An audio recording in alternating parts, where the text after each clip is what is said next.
Senhores telespectadores, o nosso programa de hoje é, de certo modo, diferente do que têm sido os anteriores. Vimos visitar um concelho que está bem no coração do país e que, todavia, é um núcleo de problemas, de dificuldades. Concelho de Mora. Eu estou agora aqui em Mora, num hotel muito agradável, o Solar dos Lilados. Vê-se a povoação atrás de mim, Mora. Daqui a Lisboa é tão longe como daqui a Badajoz. Ficou ao meio. Daqui ao Porto é tão longe como daqui ao Algarve. Ficou ao meio. Apesar de tudo, é uma terra que parece adormecida no tempo. Uma terra cheia de simpatia, uma terra castiça, com os edifícios muito brancos, sem estes gritos de modernismo que aparecem por vezes nas vilas mais antigas, não. Tudo aqui é do seu tempo. Isto parece uma vila cenário para filmes. É realmente um encanto. Mas tem isso. Isto não é do século XXI. É do princípio do século XX. Porquê? Isso é que tem interesse explicar. Isto, no século XII, era mais ou menos deserto. Os campos já não eram dos mouros, mas ainda não eram dos cristãos. E o Dom Afonso Henriques, em 1176, deu isto tudo isto, quando se avista, daqui até Cruz. Cruz fica a 25 km, mas ainda para baixo, portanto, um latifúndio imenso. Deu isto aos freiros de Évora, que era a ordem da cavalaria de São Bento, que é acabada de criar pelo São Bernardo. São Bernardo quis criar uma ordem de cavalaria, semelhante àquelas que já existiam na Terra Santa, e criou a Ordem de São Bento. Essa ordem nasceu em Espanha e teve a cabeça em Calatrava, onde há um belo castelo.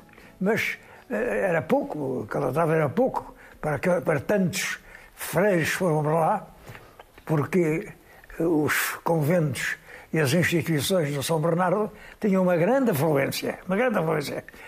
Grande afluência porquê? Porque ele dizia que se ganha o céu melhor no convento que na guerra. Ora, reparem, entre o convento e a guerra, os bravos cavaleiros preferiam o convento. A Ordem de Calatrava, portanto, tem um grande desenvolvimento. Eles não cabiam lá em Calatrava e passaram a ir muitos para Évora. É com freires de Évora que o Dom Afonso Henriques povoa toda esta região, que era mais ou menos deserta, dando a uma ordem, a Ordem de São Bento, ainda a mesma ordem dos freiros de Évora, que é dada à região de Avis, o que fez com que em Portugal a Ordem de Calatrava se chame Ordem de Avis. Ordem de Avis, bem conhecida de todos nós, porque o mestre da Ordem de Avis, mestre Avis Dom João, foi rei de Portugal e foi realmente um grande rei.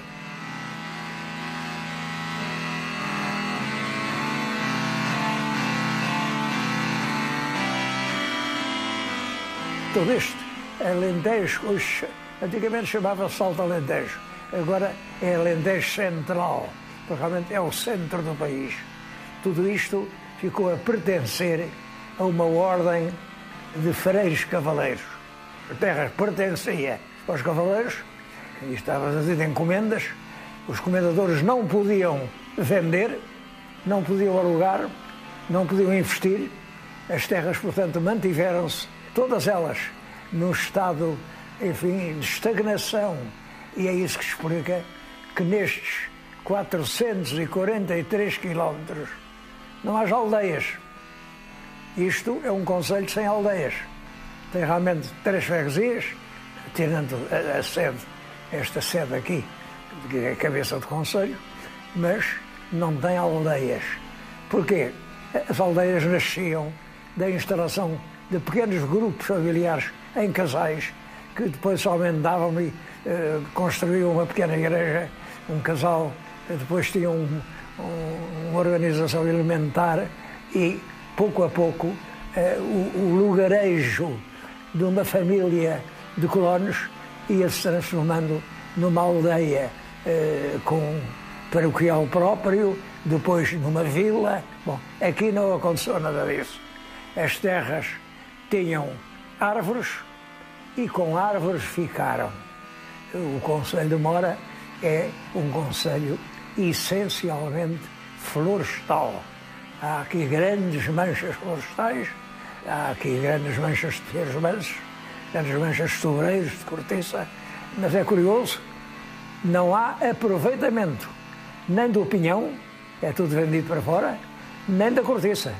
A cortiça vai toda para o norte. Quer dizer, aqui a natureza dá riqueza, mas o trabalho, a mão de obra que lhe dá mais-valia, essa fica fora do concelho. E isso explica realmente que o concelho tenha esta dificuldade de gente, 6.000 habitantes para 443 quilómetros, dá 13 habitantes em cada quilómetro quadrado. Quer dizer, é uma herdade para uma família. É isso que marca hoje o concelho de Mora. Ele tem muito interesse, tem muito que ver. Eu tenho aqui na minha frente um livro sobre Mora e o seu concelho. Este livro também tem interesse.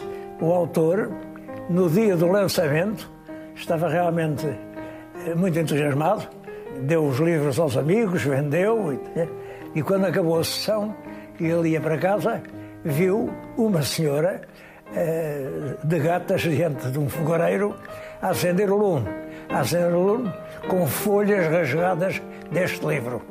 Ficou tão desesperado que chegou a casa e pegou 2 exemplares dele e também os queimou. Durante muitos anos não houve acesso ao livro, até que mais tarde reconheceu-se a sua importância. Esta já é a 3ª edição, fizeram-se novas edições do livro. Bom, mas isto revela o desinteresse por um livro da terra que no próprio dia em que saiu foi para a fogueira, foi queimado.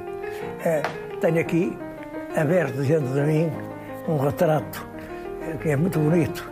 É o retrato do pintor local, Manuel Ribeiro, de Pavia. Ele era só Manuel Ribeiro, mas como era lá a aldeia de Pavia, acrescentou ao nome Manuel Ribeiro de Pavia. E hoje, como pintor, a gente conhece como Pavia. Foi um grande pintor. Isto é o retrato dele, mas o retrato que ele fez segundo os métodos tradicionais. É um retrato parecidíssimo. E aqui é também outro retrato dele, que não deixa de ser parecido com este, mas é uma interpretação muito mais livre e muito mais vigorosa do mesmo tema. Na aldeia de Pavia existe um museu com a obra Manuel Ribeiro de Pavia. Nós não deixaremos de ir até lá.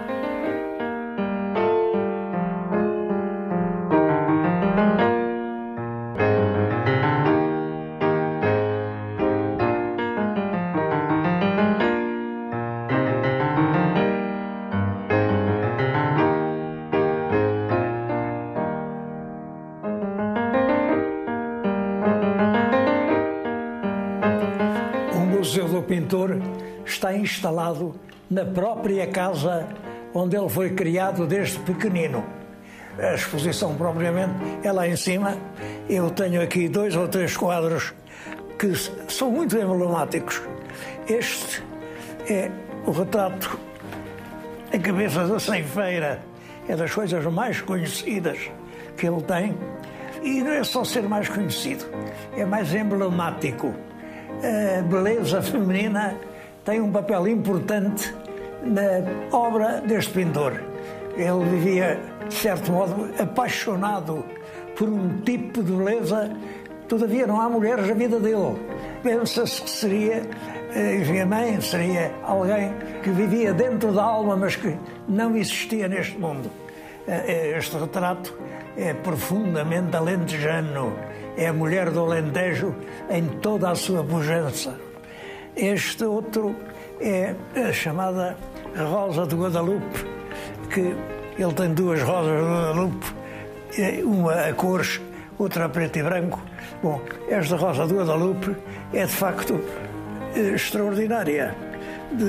A mesma intensidade humana. Eu trouxe ainda um outro quadro, um ceifeiro, um trabalhador do Alentejo. Reparem na força, na verdade que há naquela expressão. Isso é que faz do pintor realmente um dos grandes mestres da pintura portuguesa do século XX. Ele morreu em 1957, morreu no dia em que fazia 50 anos. E morreu, de certo modo, como viveu. Convidado para jantar porque fazia anos, comeu tanto que rebentou, morreu lá. É um homem que não se poupava. O talento dele mostra isso mesmo. É um homem que se dá inteiramente, não guarda nada para ele. Aquela pintura é pura verdade. Eu confesso que a pintura de Pavia impressiona-me muito.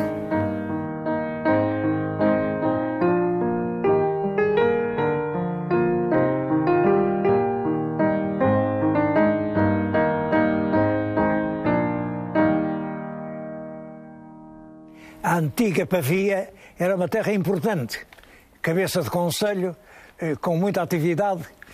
Depois, em 1835, deixou de ter concelho, as atividades esmoreceram. Em todo caso, tem monumentos que mostram o que foi esse tempo glorioso. Esta igreja matriz ainda tem a meias, está rodeada de 7 torrelas, que lhe dá realmente um aspecto majestoso. É um dos monumentos interessantes que vale a pena visitar se vier a Pavia.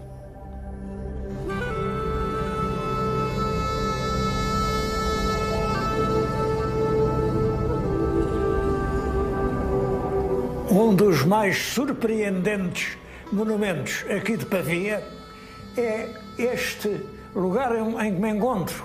É uma anta megalítica, portanto, atribuída ao segundo até ao 4º milénio antes de Cristo. É, portanto, um monumento pré-histórico, terá servido de túmulo coletivo, depois esteve abandonado e no século XVII foi transformado numa ermida cristã.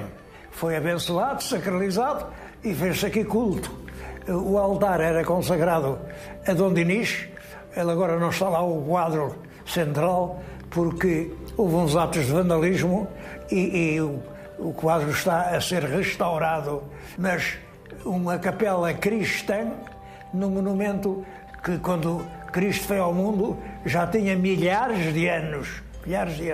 Não é o caso único. Aqui no Alentejo há outros, mas vim aqui porque isto mostra a densidade e a intensidade dos monumentos pré-históricos, concretamente neolíticos, aqui nesta região. Leva até a pensar que isto era mais densamente povoado do que hoje. A ocupação pré-histórica é mais intensa que a ocupação atual.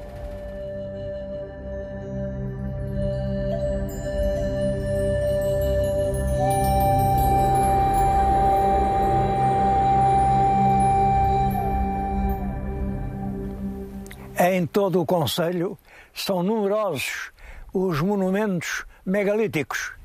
Portanto, entre o 4º e o 2º milénio antes de Cristo está levantada a planta arqueológica do concelho, aliás por uma cientista que não é portuguesa, e vê-se que o número de povoados pré-históricos assinalados é superior ao número de povoados atuais com vida. Bom, isto sugere mudanças climáticas, tipos de vegetação, enfim, mas este facto é verdadeiro. Isto é um verdadeiro museu de arqueologia, infelizmente pouco conhecido. Este Cromlech, por exemplo, que estão a ver, está a 5 km de Mora, é o Cromlech das Fontainhas. Eu creio que poucos estudantes o conhecem.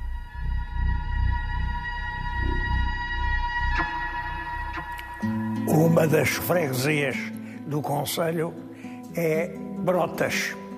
Eu estou agora aqui na Igreja Matriz de Brotas. Brotas é célebre por uma lenda que continua viva. Eu julgo que tudo começou à volta desta imagem. Isto é Nossa Senhora de Brotas, é uma pequena peça com 22 centímetros, é de osso de vaca, é de uma mão de vaca, e é, enfim, um trabalho relativamente rude, feito por um amador, com certeza. Bom, a peça apareceu aqui, a partir de facto uma imagem da mão de uma vaca, vai-se estabelecendo toda uma história. Bom, andava um pastor com a vaca caiu, ficou com uma mão entalada e não se podia salvar. O pastor não teve outro remédio senão cortar a mão da vaca para salvar o resto do animal. Fez isso, cortou, mas nesta altura houve um grande clarão, ele olhou e viu que Nossa Senhora estava a assistir àquela cena triste. Então Nossa Senhora desce do céu, dá o braço à vaca, corta a sua mão esquerda e dá a mão à vaca, e Nossa Senhora disse-lhe: olha, em troca disto, tu vais contar na aldeia o que se passou e dizes que eu quero que neste sítio façam uma igreja em meu nome. Diz Nossa Senhora que salvou a tua vaca. E assim o povo começou a trabalhar e está aqui esta igreja magnífica, revestida toda de azulejos. A imagem tem um grande culto. Durante anos e anos vieram milhares de pessoas prestar homenagem a esta pequena imagem da Senhora das Brotas. É claro que hoje mantém-se o culto, mantém-se a lenda. A construção da igreja é de 1785, portanto, já na última parte do século XVIII. E é o que Brotas tem de mais interessante para oferecer a quem a visita.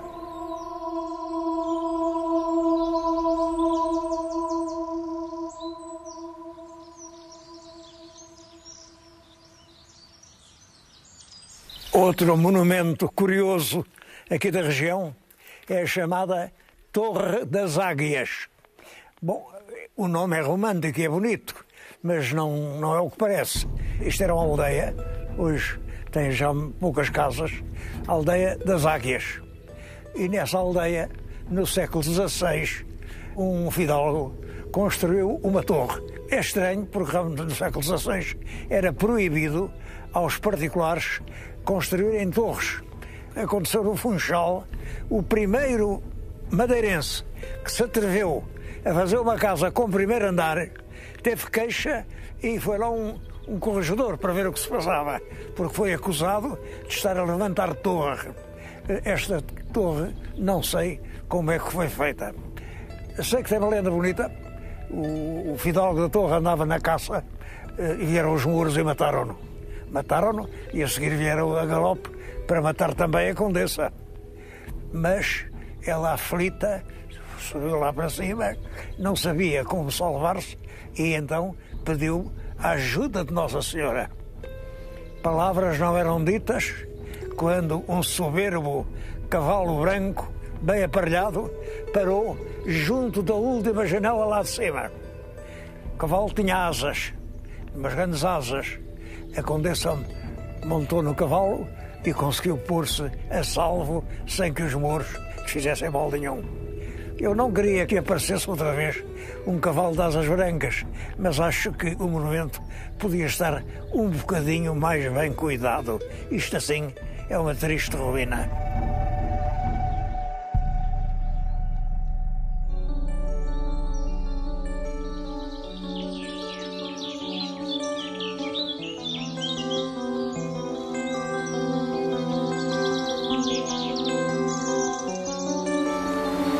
Mas no concelho de Mora não há só igrejas antigas e torres escalabradas.